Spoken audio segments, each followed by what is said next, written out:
So, what exactly is the levels of consciousness? How I like to break it down is essentially, think of it as a scale, let's say between 1 to 1,000.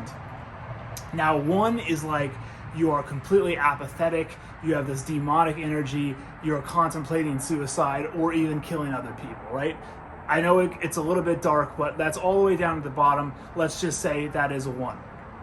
Now, at the far other end, at let's say 1,000, and you can make the argument that this scale is infinite, it could go up, but just for this purposes today, and what it details in the book, Power versus Force, it goes up to 1,000. 1,000, way at the other end, would be complete enlightenment, complete bliss, ultimate love, giving, prosperity, and just complete winning at life, right? So this is the entire scale.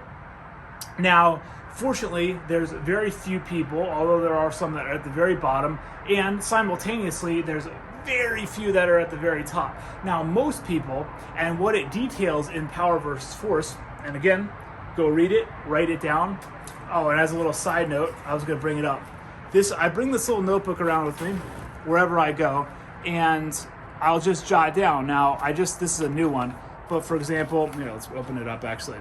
Anything that I see that I'm not sure the definition to or whatever it is, I'll just jot it down. So a bunch of words that I don't know, maybe little stories, things I'm thinking about. I highly recommend you get these on Amazon for a couple bucks. Keep this in your back pocket, and then anytime you see a word that you don't know or you have an idea, I'll just jot it down, keep a pen on you, obviously. You can do the same thing in your cell phone, just open up a notes tab, but it's more fun, like Sherlock Holmes, to like whip out your little journal. And I started a lot of conversations too. I'll have people be like, "Oh, what is that? Like, what are you doing?" Because I'll just stop in the middle and start writing things down. But this is super helpful. That way you can forget about it and go about your day. And at the end of the day, you take out your handy dandy notebook and you have all these amazing ideas. Anyway, side note, get yourself a little notebook. Anyway, let's go back to what we were talking about, power versus force. So you have the spectrum, 1 to 1,000, 1 being super depressed, really demonic energy where you're almost inflicting pain on other people. You could think of it as like mass murderers, serial killers. They would be way down in this range.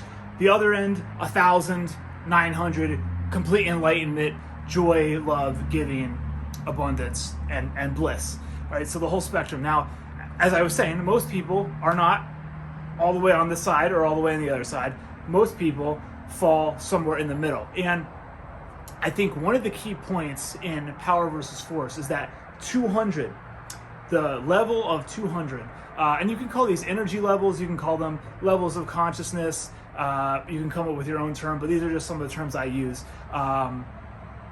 200 is that level where people switch from that low level energy where they're essentially, you can think of it as in a downward spiral where they're destroying their lives, not being prosperous, and not helping other people in their life at all.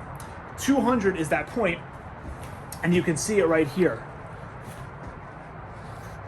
200 is permitting, life view is feasible, level is courage, 200 affirmation, empowerment. This is the level. Everything below that level, you're essentially going downward. Once you hit 200, that level of courage, right? And again, let's say it again. Courage, courage, courage. Once you hit that level, that's when you can start getting into that upward spiral, affecting your life in a more positive way. And as I always say, that's when you can start to help other people in your life.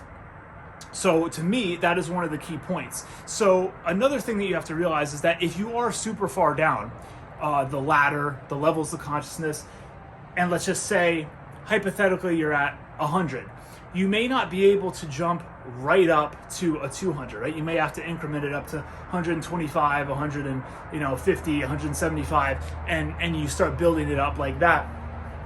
It would be rare that you just jump multiple levels at a time. So the one, let's say you're at vengeful, you wouldn't go from vengeful to permitting and with courage. You would go to the next one, which would be indifferent and prideful. So think of it as trying to go up each rung of a ladder or each step in a staircase, and you're not going to just be able to jump up 5 levels. You have to go up each one. Now, the other thing that is extremely interesting that I want to just throw in a little bit is applied kinesiology and muscle testing. So one of the really cool, and actually doesn't talk about this specific test in this book, but it's something that I have read in several other books. But anyway, real quick, with applied kinesiology, give this a try when you go about your day-to-day life.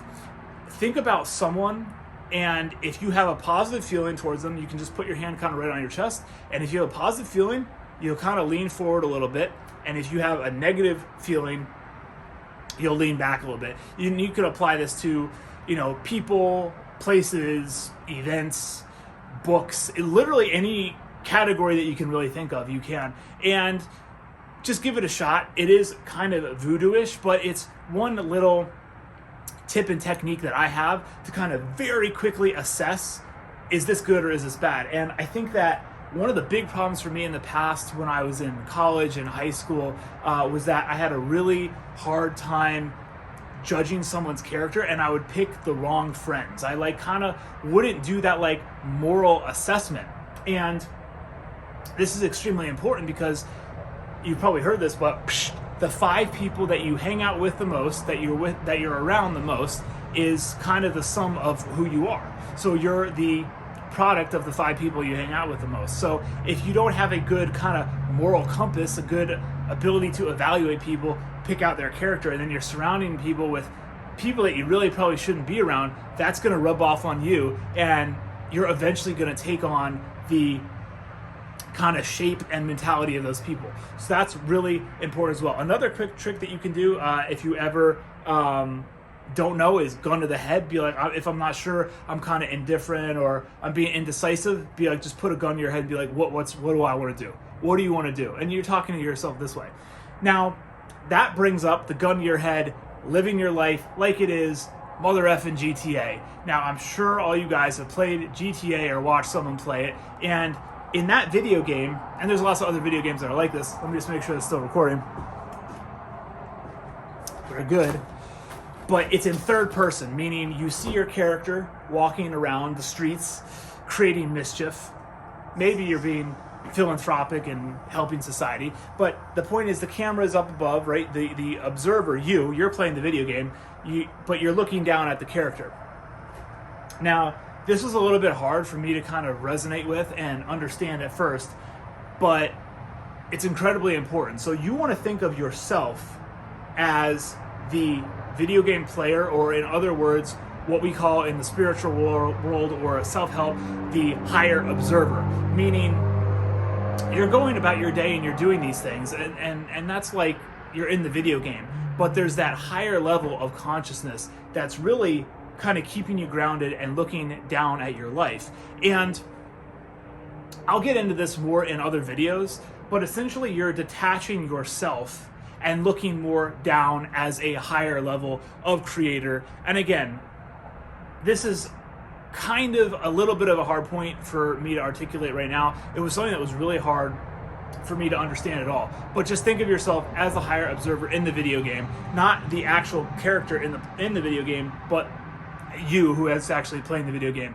And finally, to wrap up, staying on this topic of video games, do as much as you can, right? If you're going to be playing GTA, staying on this example of this video game, you want to do as much as possible. I want to drive this car, do this mission, pick up this prostitute, go and slay all these people, make all this money over here. You want to go around and do as much as possible. If you only had 1 hour to play this video game, to play GTA, and this is symbolizing you only had 1 hour to live, how much stuff would you try to do? Try to embody that type of urgency and mindset throughout your day-to-day life. Think about when you wake up, be grateful, ground yourself, but then think, how much stuff can I do? A lot of times people will say, and that are too spiritual, they'll be like, oh no, material items are not important. People that are too business and materialistic, they can't vibe with the spiritual. Again, you want to think of it as 1 foot over here, 1 foot over here, and we're able to just try and do as much stuff as possible. and ultimately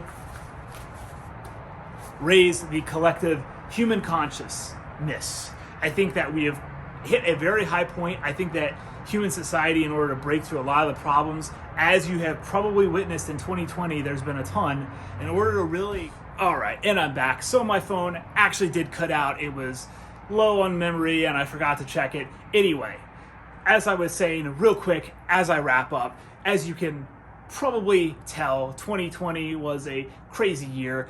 I think it symbolizes that there are a lot of problems, but I really believe that one of the solutions as a whole is to raise the overall human consciousness. And remember that, think of your life as a video game, as GTA. Try and do as much as possible.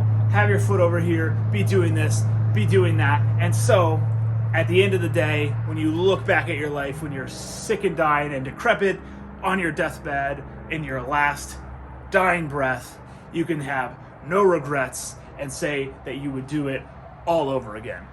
That's all I have for tonight. Hope you guys enjoyed it. And like always, I will be back very, very soon. I'm out.